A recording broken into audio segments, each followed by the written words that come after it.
Just 4 days ago, this secluded town in the middle of nowhere looked like this. And because this town is located in the middle of the jungle in Guatemala, an area that experiences extreme tropical storms in the summer, many of these small houses cannot withstand these brutal conditions, forcing the residents to constantly rebuild their homes in order to protect their families.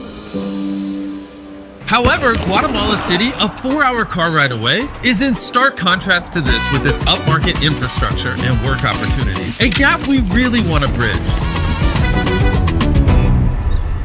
Once we found out about this community in Guatemala, we contacted Techo, an organization we worked with 2 years ago by rebuilding 10 houses in an impoverished community in Costa Rica, to see how we could help save this remote town from being destroyed. And 1 week later, Darren arrived just outside Guatemala City.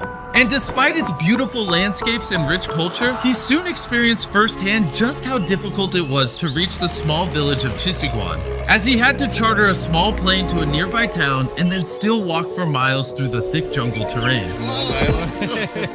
A daily practice for the locals just to generate minimal income.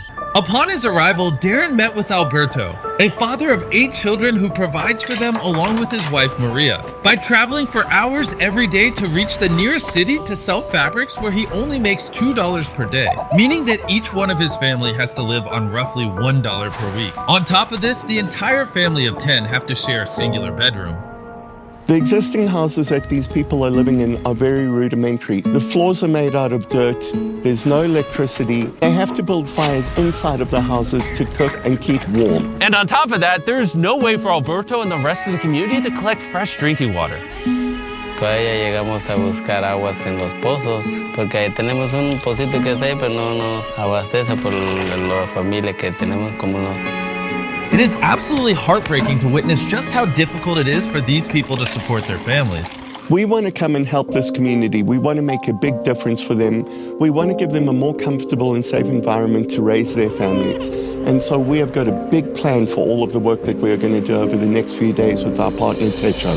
So in just 4 days, we will be constructing 15 new homes that will have solar panels to provide basic electricity, a sanitation system, concrete flooring, a wood-burning stove, and a rain harvesting system with storage and filtration.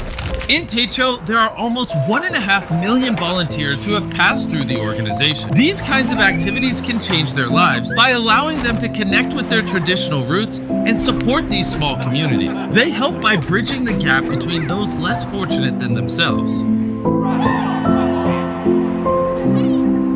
Early the next morning, with only 4 days to pull off the enormous feat, over 50 volunteers from Techo had arrived in the village to start the construction. And with the lack of roads in this village, Darren and the volunteers had to carry all of the building equipment to the top of the hill, where the new homes are being built, so the next 48 hours are going to be extremely tough.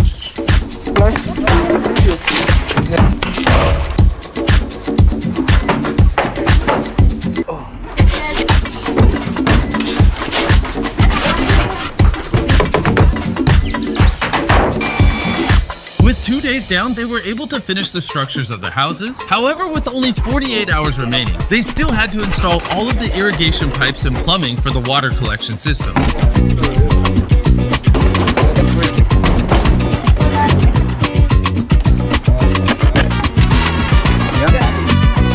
They'll be able to accumulate a lot of water over here so that they've got adequate water available when it doesn't rain. This is a huge upgrade for them.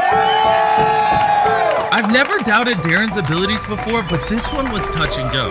I can't believe it. But they finished just in time before the sun rose to surprise Alberto and all the other families with their new homes, and the children couldn't contain their excitement. Let's cut the ribbon.